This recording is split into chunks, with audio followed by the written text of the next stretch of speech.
Well, maybe you've sensed it, that feeling that you're being watched. Well, the state has laws against stalking on the books, making it a felony. What if police don't recognize it? And what if it's a complete stranger who's bothering you? Tonight, Joe Conger and the I-Team investigates.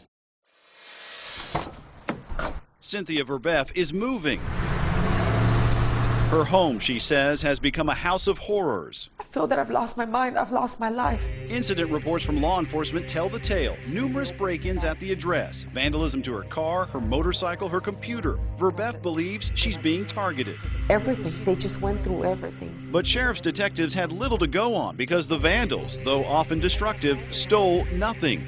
Even from her portable safe, drilled into and torn apart, the contents, the jewelry, remained untouched. Verbeff says her troubles didn't start until she met these two men. One would become her ex-boyfriend, the other was his partner in a San Antonio pain clinic, Dr. John Hall.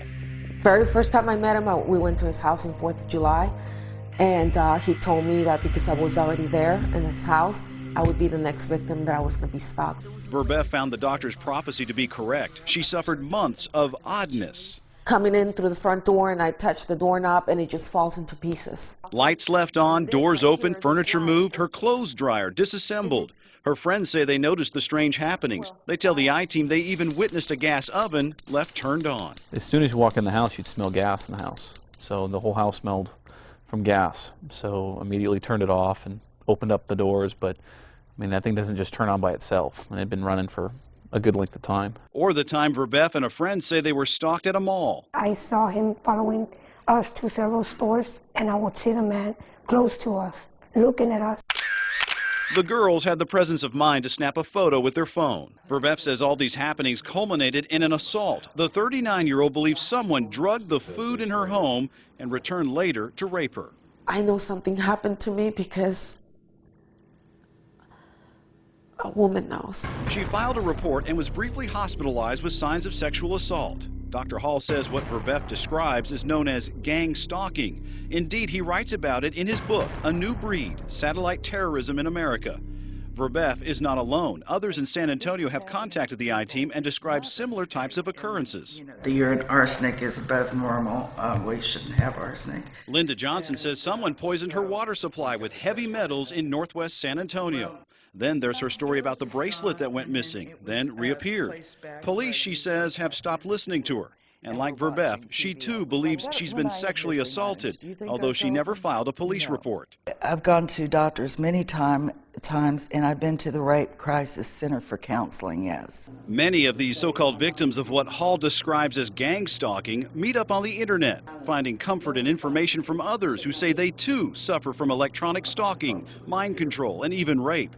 Loosely defined, gang stalking is where organized groups target and harass unwilling victims to the point of paranoia, leaving the victims to deal with skeptical family members and skeptical law enforcement. This isn't stalking done by a former spouse or former boyfriend or someone that you know that's just grumbled at you, but stalking that's being done by total strangers in an organized fashion.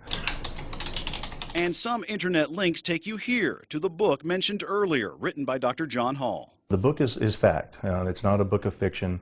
What I've wrote about is an isolated story here in San Antonio. Dr. Hall says it is a story about himself and the harassment and rapes his ex-girlfriends allegedly suffered beginning in 1996.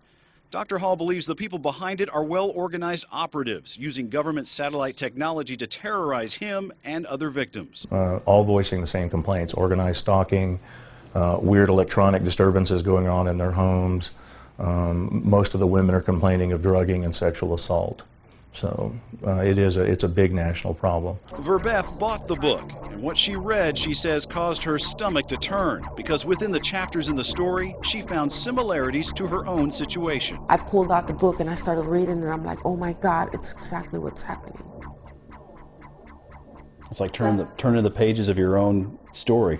Everything. Remember the doors, windows, even the clothes dryer taken apart? Page 35, third paragraph, talks about reassembling appliances. The drugged food and rape? Page 52 talks of concealing Rohypnol, the date rape drug, in drinks and food. The account in Hall's book is chilling, and the I-Team uncovered some truth to his story. San Antonio police reports indicate there was a rape reported in 2007 in the same quad of condos where one of Dr. Hall's girlfriends supposedly lived.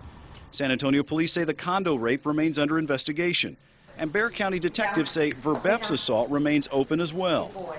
And although there are some interesting connections to Dr. Hall in the book, law enforcement won't and cannot say if Dr. Hall is even a person of interest. The I-Team thought the similarities were striking and asked him. Could you, in fact, be the person that's creating this mess for these women? And that's actually one of the reasons why I got out of my ex-fiance's life, to make sure that they weren't victimizing her in order to get at me. Dr. Hall says he's been targeted by the same groups. There's mention in the book of a conspiracy by the criminals and by fellow doctors. Dr. Hall says the Texas Medical Board retaliated against him for uncovering the gang stalking. The I-Team confirmed one local hospital suspended Dr. Hall's clinical privileges for 2 months in 2006. In 2007, the Texas Medical Board ordered 2 mental evaluations of Dr. Hall. The first came back normal, but a second evaluation found a probable delusional disorder and ordered psychiatric treatment. And in 2008, Hall's license was suspended, this time when he tested positive for cocaine. In the book, he explains the operatives drugged him with cocaine periodically. Dr. Hall's medical license has since been reinstated. If you look nationwide, almost everyone that complains of this eventually gets sent to a psychiatrist.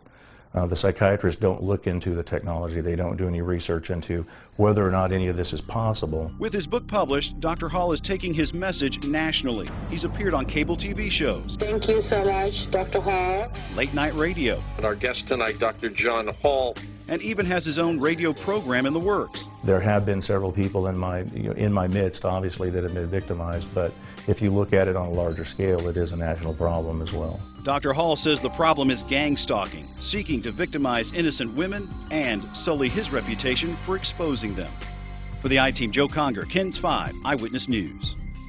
Dr. Hall's belief is that we all face some sort of terrorism in our lives that is mostly unseen and deadly. He contends criminals are tapping into our government's surveillance systems to gain access to our lives and minds. As for the alleged rapes mentioned in that story, no one has been charged, but both San Antonio Police and Bexar County Sheriff's deputies say they continue to investigate.